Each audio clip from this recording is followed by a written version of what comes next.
And that's just going to help me get a really nice... You see those wacky weightable inflatable, man? They're just doing these ones. I'm nearly in that position where like you're riding a skateboard or... And previously, and this is for tennis elbow, I'm getting all my, my pre-day giggles out. So you're probably thinking, what's this warm-up business got to do with anything? So before I start turning the prized piece, I like to turn a warm-up piece. And my main reasoning for doing that is because I believe you don't go out and just start driving the Formula One car straight off the bat. You do a little test warm-up, you do some warm-up laps, or like when you're training, you know, you're doing a training session, you don't just start lifting the heaviest weight. So I'm similar, I'm going on those similar principles. So I'm just attaching a 150mm faceplate here and using the wantless wood turning little technique there with the drive dog. It helps me center it up onto the right on the money there, right on the dot. So the center point of the spur helps you get it right on target. And then that fits right into the faceplate there.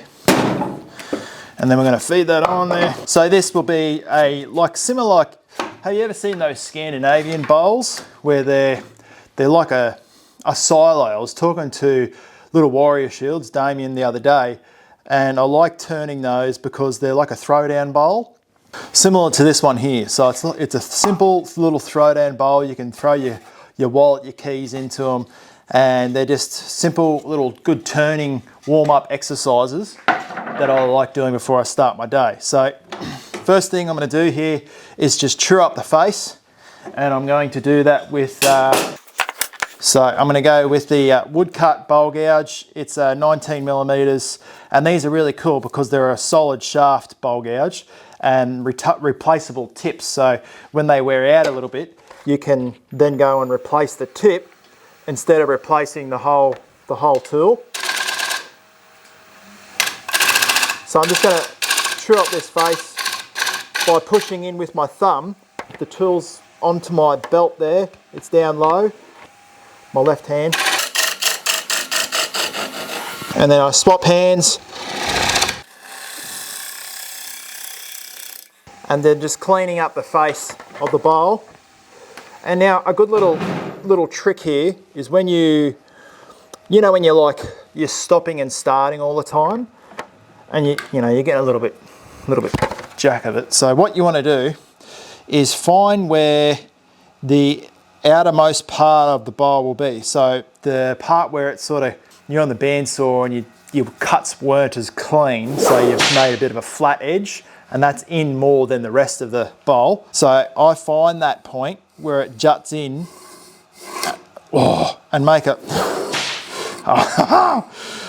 a line around like that. So you see that line there?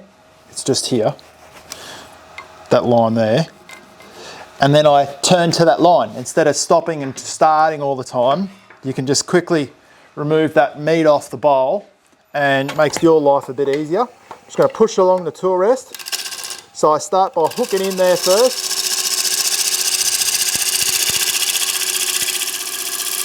And pushing along. So hook in and push along. But when I'm doing that cut, normally I'm looking up the top to make sure I'm not going whoop-de-doo. But with this one, because that's going to be the base and that's going to be the top, right? So I want the base to be wider so it has that silo effect.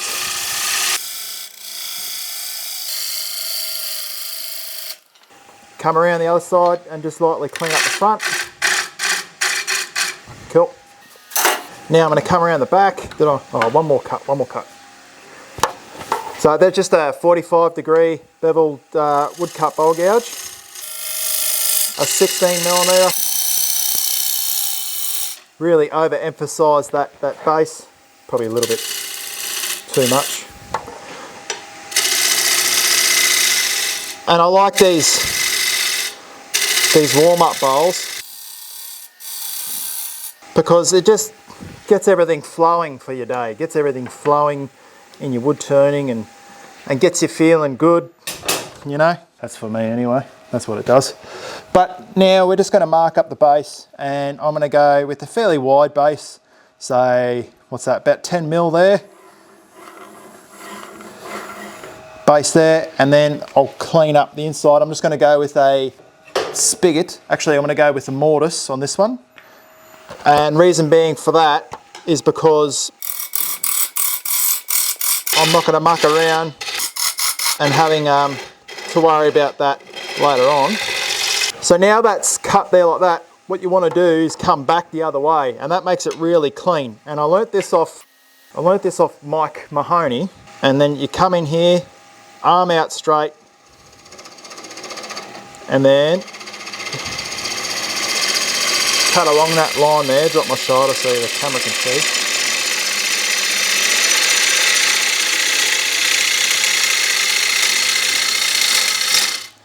Taking too much, so I was getting a bit greedy there, so I went back and just took half. So it's got a very prominent base there, so now I can take that down a bit and then come back and clean it up. Cool. And earlier, as before, as always, I like to mark up the chuck that I'll be using, so it's just a little preparation thing that I do. So left side touches, right side shadows, like so. I'll bring you in a bit more, I reckon, and I'll even flick on another light. How's that light? Bit better? Cool. So left side touches, right side shadows, and that is our mark just here. Those go up there.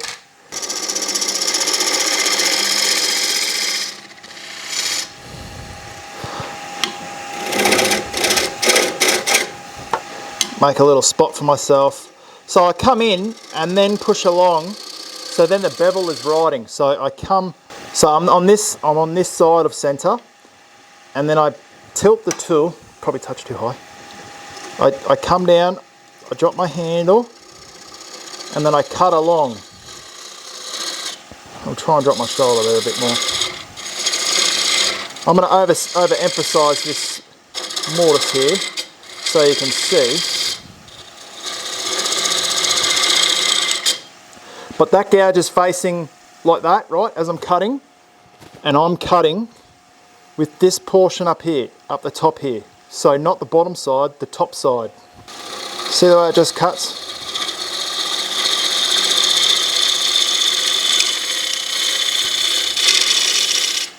I'll do one more so you can really see. But don't go all the way in there, because sometimes, see that catch? Sort of did that deliberately, but didn't want it to happen. Because that's what happens. You can come in like this, and what will happen, because you're coming in that way, that bottom wing can catch that little step in here. It'll catch in here. It'll catch right in there, see? And then that'll throw your gouge up. Clean that up.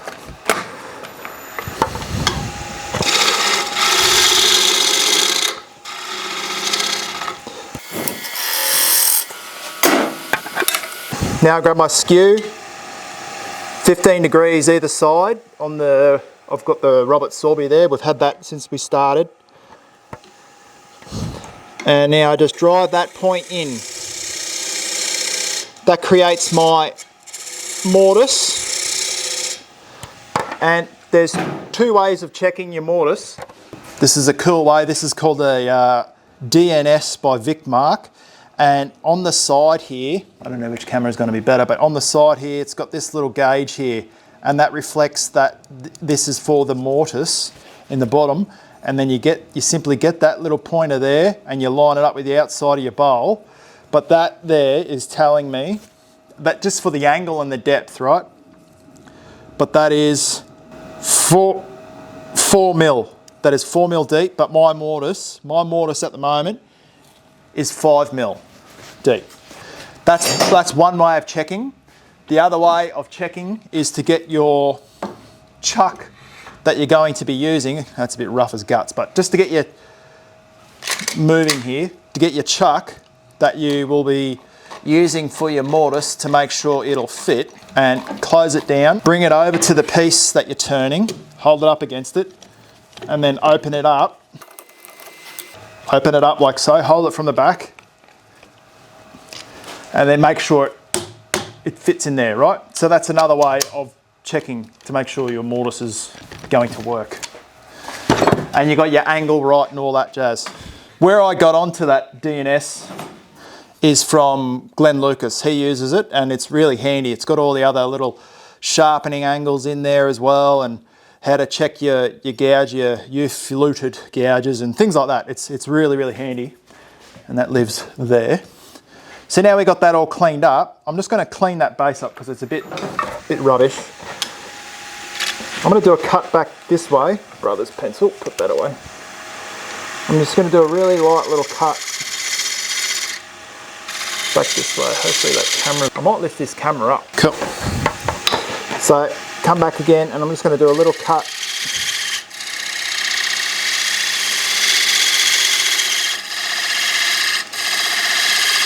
And I'm going to use my skew for getting a crisp edge there. And that's done. Actually, no it's not. I'm lying to you. If this was a platter, I would finish it completely. I would now sand it up and finish it on the base by oiling it and all the rest of it, but I'm not going to worry about that because I want to get through this video quickly for you. Plus, I've made those other videos out there. If you haven't seen them already, I'll list all this stuff in the description below, so you can go and find it and use it at your own disposal. So I've been going back through my previous videos as well and just listing videos, tools and gear that I use. Some of them are affiliate links and some of them aren't. Some of them are just there purely to just guide you and help you out wherever you are in your wood turning journey. But that's just purely just to list some of the stuff, because I have a lot of people asking me privately sometimes, but in comments as well. And I think if it's just there, I can say, please check the description, and it just makes all our lives easier. And then you can go and check it out and find what you need. So, you know what I'm looking for, don't you? Chuck key, yeah. Always looking for it.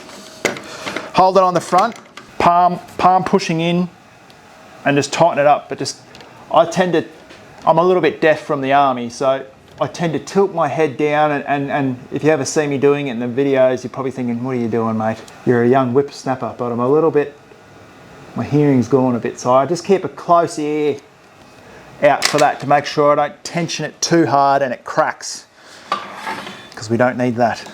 Just going to go back to my woodcut bowl gouge. I'm going to be super high there. And now with these bigger gouges, they are big, they're hefty, but I tell you what, when you're roughing out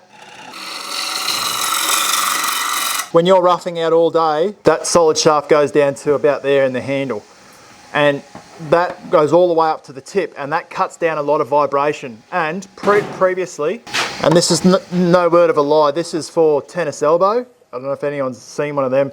I used to wear it on my arm like that, and it compresses down on the tendon and it gets rid of the pain in your arm.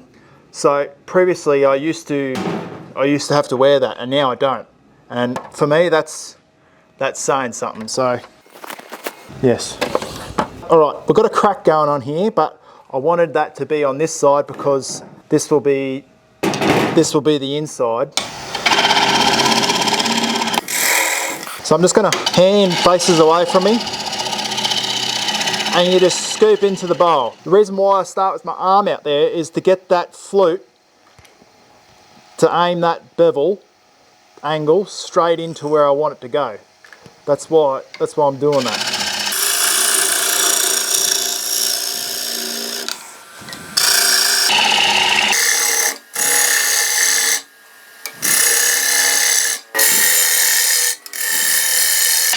Just coming along, stepping it down, getting rid of some of that excess material. It's a bit dry, I'm going to turn on the air room filter. So hopefully that's not going to be too loud for you.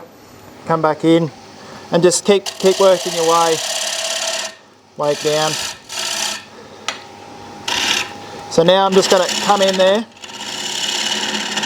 being a bit rough. You don't want to get rid of all that weight in there. You know when you're driving around, how I sort of think about it, you know when you're driving around town and you go past those used car salesmen, the used car lots, and you see those wacky weightable inflatable man, they're just doing these ones. That's how I sort of think about this. So if you remove all the guts out of that, it'll just be hollow. So the rim tends to flex. So that's why you get that real bad vibration. I'll stop doing that. When you get close to the rim, but you removed all the guts, or you try and do a thin-walled bowl, but you removed all the spine out of the bowl, and then you try and come into the rim, and you get all that flexion. So that's what that is. You can see that when that, I think we've all been there. We've all had that experience. So I'm just checking, can you see from the top camera there where I've left it too big, but you can see I can put my calipers in behind there, and I can check how deep it is right from behind that mortise. That's a really good little tip, little hack, if you will. Oh, I'm getting all my my pre-day giggles out. So I'll start concentrating. You see the way I have to really have my arm out there to get that flute facing going in. So that's the cutting, where the cutting edge is, the flute, the bevel, that's got to go right that way, like that. If you've seen that closed form bowl, I'll show you the same thing in that closed form video.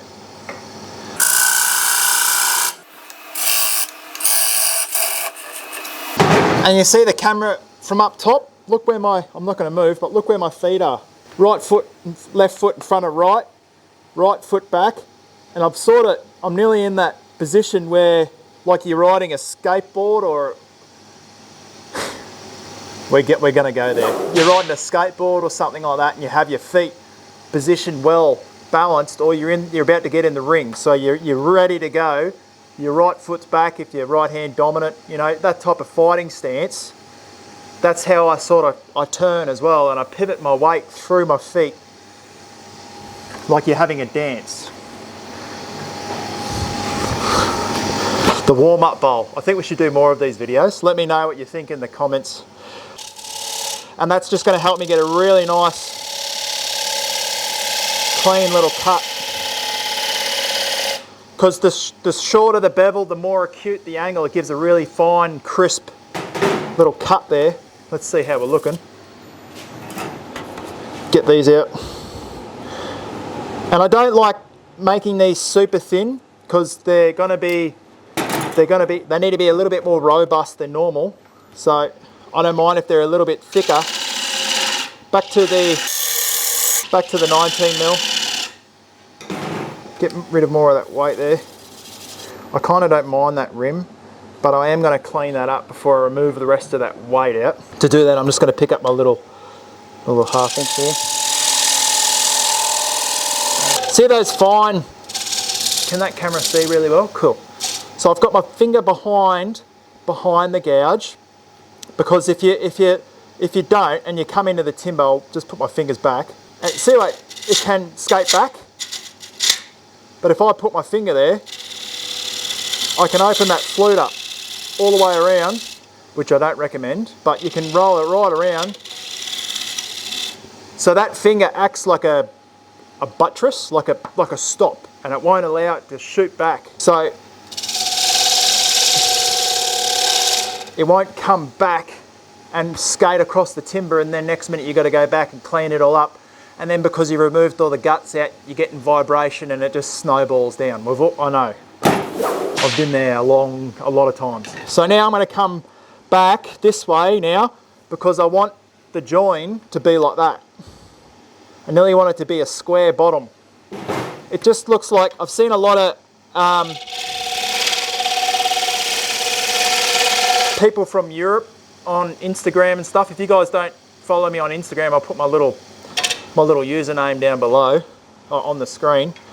But I see a lot of turners, a lot of Scandinavian turners, they make these, and I just reckon they look awesome. So what I'm going to do is I'm going to come out to where I can get to go back that way. So I came out to about there, because I can get my gouge behind there. So what I mean is I do a cut back, a really nice clean slow cut back to the side of the bowl. It's not as clean as what I hoped, but, and then I'm going to push. Come on, Kez. And this is why I do a warm-up bowl. Right, skew, and then I'm going to drive that skew into that corner there to make it real crisp. Cool. Getting greedy. Can camera see there? Yep.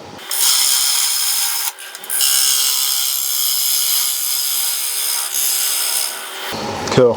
And now when it comes to sanding, all I would do, see, I'm not too concerned about these cracks because I'll fix all that up when I sand. These cracks here, that crack there, I'd fix that up when it comes to sanding. And how I would do that is just fill that with super glue and some dust off the lathe, or I would just use coffee grounds. So that's how I'd fix those cracks up. But that is today's warm-up bowl, Scandinavian inspired catch-all bowl. I will see you and talk to you directly. Cheers.